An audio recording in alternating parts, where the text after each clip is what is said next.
नमस्कार मित्रों, स्वागत है आपका हमारे चैनल एसके वॉइस पर। मित्रों, एक बार एक व्यक्ति गौतम बुद्ध के पास जाता है और कहता है, बुद्ध, मैंने अक्सर लोगों को कहते हुए सुना है कि जैसा हम सोचते हैं वैसे ही हम बन जाते हैं। तो मैं आपसे जानना चाहता हूं कि आखिर कैसे हमारा जीवन हमारे विचारों से जुड़ा हुआ है और हमारे विचार किस हद तक हमारे जीवन को प्रभावित करते हैं। बुद्ध ने कहा, यह बात सच है कि इंसान जैसा सोचता है वैसा ही बन जाता है। हम जिस विचार को अपने मन में लंबे समय तक रखते हैं और उसके बारे में बार बार सोचते रहते हैं, हम वैसे ही बनते चले जाते हैं। लोग अपने आप को उन विचारों से बनाते हैं जिनके बारे में वह लगातार मन में सोचते रहते हैं।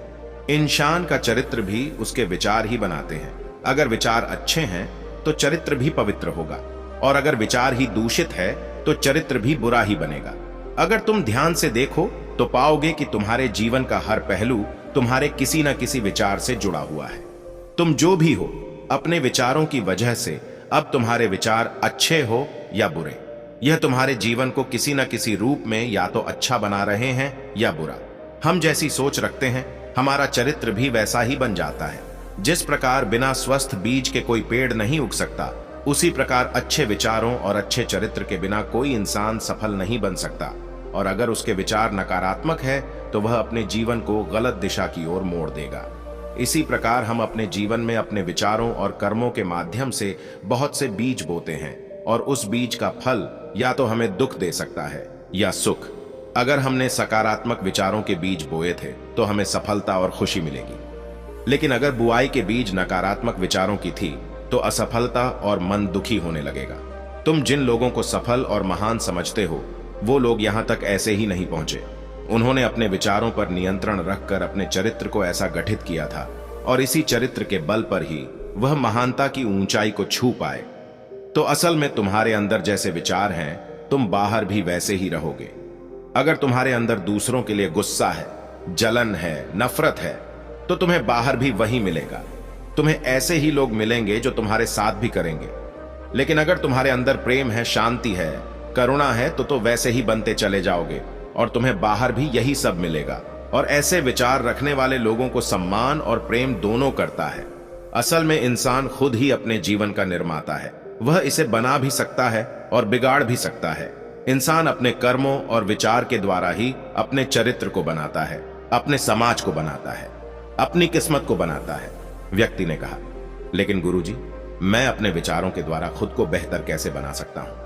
बुद्ध ने कहा, अगर तुम्हें खुद को बेहतर बनाना है तो सबसे पहले अपने अंदर चलने वाले विचारों पर ध्यान देना शुरू करो।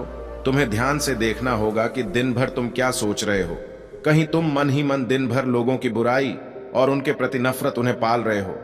बस तुम्हें इस चीज पर ध्यान देना है कि तुम अच्छाई की तरफ जा रहे हो या बुराई की तरफ। जब तुम यह अच्छे से समझ जाओगे कि तुम्हारे दिमाग में अच्छे विचार चलते हैं या बुरे विचार, तभी जाकर तुम अपने सोचने के तरीके में कोई बड़ा सकारात्मक बदलाव ला सकोगे कि तुम्हारे अंदर कभी न खत्म होने वाला खजाना भरा पड़ा है। तुम्हें नहीं पता कि तुम क्या क्या कर सकते हो, कैसी कैसी अद्भुत शक्ति है तुम्हें मिल सकती है। तुमने बहुत से महान योद्धाओं और महान लोगों के बारे में सुना होगा। अगर तुम्हें उनकी शक्तियों पर यकीन नहीं है, तब भी तुम्हें इतना तो मानना ही पड़ेगा कि बिना आग के धुआं नहीं उठता। उनमें कुछ न कुछ तो बात होगी ही, जिसकी वजह से उनके बारे में इतना कुछ लिखा और कहा गया है। तो आखिर वह कौन से लोग थे जिन्हें संसार में महायोद्धा और महान आदर्शों के रूप में पूजा? अगर हम थोड़ा गहराई से सोचें तो ये वो लोग थे। उन्होंने अपने अंदर के कभी न खत्म होने वाले खजाने को पहचान लिया था। वह रोज अभ्यास करते गए, खुद को बेहतर बनाते गए, लोगों की मदद करते गए, सबका अच्छा करते गए, और वो दुनिया में महान और अमर बन गया। और अगर तुम भी ऐसा करना चाहते हो तो सबसे पहले तुम्हें अपने विचारों पर ध्यान देना होगा। बुद्ध ने आगे कहा, एक इंसान के दिमाग की तुलना एक बगीचे से की जा सकती है। जिस प्रकार एक बगीचे को साफ सुथरा और सुंदर बनाए रखने के लिए समय समय पर उसमें उग रहे खरपतवारों को हटाना पड़ता है, रोज पानी देना पड़ता है और की देखरेख करनी पड़ती है, उसी प्रकार हमें अपने दिमाग को सकारात्मक और सुंदर बनाए रखने के लिए इसकी देखभाल करनी पड़ती है। इसमें से नकारात्मक विचारों को लगातार हटाना पड़ता है और सकारात्मक विचारों को जगह देनी पड़ती है। इसके लिए हमें डर, चिंता, नफरत और जलन जैसी भावनाओं से खुद को दूर रखना पड़ता है, और इसके लिए तुम्हें अपने अंदर चल रहे विचारों पर लगातार ध्यान देना होगा। किसी भी इंसान के अंदर उठने वाले विचार और उसका चरित्र काफी हद तक उसके आसपास के माहौल और उसकी परिस्थितियों पर निर्भर करती है। लेकिन इसका मतलब यह नहीं कि अगर किसी इंसान की परिस्थिति खराब है तो उसके विचार भी हमेशा खराब ही होंगे। वह अपने विचारों पर ध्यान देकर बदल सकता है, और जैसे ही उस व्यक्ति के विचार बदलेंगे, उसका चरित्र और उसके काम करने का तरीका अपने आप बदल जाएगा। किसी भी व्यक्ति को धीरे धीरे ये सारी चीजें सीखनी पड़ती हैं। विचारों के काम करने के तरीके को समझना पड़ता है तो सबसे पहले यह मानना पड़ेगा कि जो काम सामने वाला व्यक्ति कर सकता है वह तुम भी कर सकते हो। तुम्हें इसके लिए बार बार अभ्यास करने की जरूरत है, नई चीजें सीखने की जरूरत है। जैसे जैसे तुम्हारी सोच बदलेगी, परिस्थितियां भी बदलती चली जाएंगी। जो भी विचार के बीज के रूप में अपने मन मस्तिष्क में डालते चले जाओगे, वह धीरे धीरे तुम्हारे चरित्र में, तुम्हारे कामों में दिखना शुरू हो जाएगा। और एक बार जब वह विचार तुम्हारे अंदर जड़ें जमा लेगा तो तुम्हें सफल होने से कोई नहीं रोक सकता। लेकिन अगर वह बीज यानी विचार नकारात्मक है तो फिर तुम्हें असफल होने से भी कोई नहीं बचा सकता। इसीलिए अपने विचारों के प्रति बहुत ज्यादा जागरूक होने की जरूरत है कि तुम कैसी विचार अपने अंदर डाल रहे हो। एक बात हमेशा याद रखना, हमें वो नहीं मिलता जो हम चाहते हैं, बल्कि हमें मिलता है जो हम हैं और हम अपने विचार हैं। इसीलिए इच्छा करना और शिक्षा के बारे में लगातार अच्छा सोचते रहना, वह उसे पूरा करने का प्रयास करना बिल्कुल अलग अलग चीजें हैं। क्योंकि इच्छा तो हर व्यक्ति करता है, लेकिन शिक्षा के बारे में लगातार सकारात्मक सोचना और उसे पाने के लिए कड़ी मेहनत करना कि बहुत ही कम लोग कर पाते हैं। इसीलिए अगर तुम्हें अपनी परिस्थितियां बदलनी है तो तुम्हें खुद को बदलना होगा, क्योंकि ज्यादातर लोग अपनी परिस्थितियां तो बदलना चाहते हैं, अपनी सोच और काम करने के तरीके को नहीं बदलना चाहते हैं। और अगर लोग ऐसे ही रहेंगे तो उनकी परिस्थितियां भी कभी नहीं बदलेगी। व्यक्ति ने कहा, बुद्ध, हमारे विचारों का हमारे शरीर पर क्या प्रभाव पड़ता है? बुद्ध ने कहा, हमारा शरीर हमारे मन का गुलाम होता है। हम जो भी सोचते हैं उसका सबसे पहला असर हमारे शरीर पर ही पड़ता है। तुमने देखा होगा कि जो लोग बहुत ज्यादा चिंता करते हैं वो जल्दी बीमार पड़ जाते हैं। इसके साथ ही जो लोग दूसरों के प्रति जलन रखते हैं और हमेशा नकारात्मक सोचते रहते हैं, वह भी बहुत ही जल्द मानसिक और शारीरिक बीमारी की चपेट में आ जाते हैं। और अगर तुम भी ऐसे विचार रखोगे तो तुम्हारे साथ भी ऐसा ही होगा। इसके विपरीत जो लोग हमेशा खुश रहते हैं, दूसरों का अच्छा सोचते हैं, हमेशा स्वस्थ रहने का विचार रखते हैं, तो उनकी ऊर्जा भी वैसे ही बन जाती है। और इस ऊर्जा को सकारात्मक प्रभाव सबसे पहले उनके शरीर पर ही पड़ता है। क्योंकि जिस व्यक्ति का दिमाग शांत है, उस व्यक्ति के शरीर की आधी बीमारी अपने आप ही खत्म हो जाती है। हम स्वस्थ रहें या बीमार, यह हमारे आसपास के माहौल और परिस्थितियों के अलावा हमारे विचारों पर भी निर्भर करता है। एक कमजोर और बीमार विचार हमारे शरीर को ढीला, कमजोर और बीमार ही बनाता है। तुमने अपने आसपास देखा होगा कि जो लोग बीमार होने से सबसे ज्यादा डरते हैं, वही लोग सबसे ज्यादा बीमार पड़ते हैं। इस डर ने लाखों लोगों की जान ले ली है। इसके विपरीत जो अपने शरीर के बारे में अच्छा सोचते हैं, खुद को स्वस्थ और मजबूत महसूस करते हैं, और जिनके विचार शुद्ध आते हैं, उनका शरीर भी वैसा ही बनता चला जाता है। हमारा शरीर केवल एक उपकरण है और हमारा दिमाग इस उपकरण को नियंत्रित करता है। जिस प्रकार एक अच्छा भोजन हमारे शरीर के लिए जरूरी है, उसी प्रकार एक अच्छी सोच ही हमारे शरीर के लिए बहुत जरूरी है। जैसे ही तुम्हारे विचार शुद्ध होंगे, उसका सबसे पहला असर तुम्हारे शरीर पर देखने को मिलेगा। एक शुद्ध और सकारात्मक दिमाग कभी भी तुम्हें खराब भोजन नहीं खाने देगा। इसलिए सबसे पहले अपने दिमाग को सुरक्षित रखने फिर लिए दिमाग तुम्हारे शरीर को हर बीमारी से सुरक्षित रखेगा। अगर कोई बीमार और कमजोर व्यक्ति अपने शरीर को पूरी तरह से स्पष्ट करना चाहता है, तो उसे सबसे पहले अपने विचार और दिमाग को स्वस्थ करना चाहिए। उसे प्रकृति के संपर्क में रहना चाहिए, सूरज की रोशनी में रहना चाहिए, और एक पल के लिए भी अपने शरीर के बारे में नकारात्मक नहीं सोचना चाहिए। वह जैसा स्वास्थ्य चाहता है, उसे खुद को वैसा ही महसूस करना चाहिए और पूर्ण विश्वास रखना चाहिए कि वह वैसा बन सकता है। व्यक्ति ने कहा, बुद्ध, अब आप यह बताइए कि हमारे विचार हमारे लक्ष्य को कैसे प्रभावित करते हैं। उसने कहा, जब तक तुम्हारा लक्ष्य तुम्हारे विचारों से नहीं जुड़ेगा, तब तक तुम्हें सफलता नहीं मिल सकती है। कहने का अर्थ यह है कि सोचने को तो तुम हर रोज एक नई चीज हो सकती है कि आज मुझे यह बनाकर मुझे यह बनना है, या बाद में कुछ और। लेकिन जब तक तुम अपना एक लक्ष्य निर्धारित नहीं करोगे, तब तक तुम कोई बड़ा काम ही कर सकते। क्योंकि नियम यह है कि जिस भी काम को हम बार बार करते हैं, उसी काम में हम कुछ अद्भुत सफलता हासिल कर सकते हैं।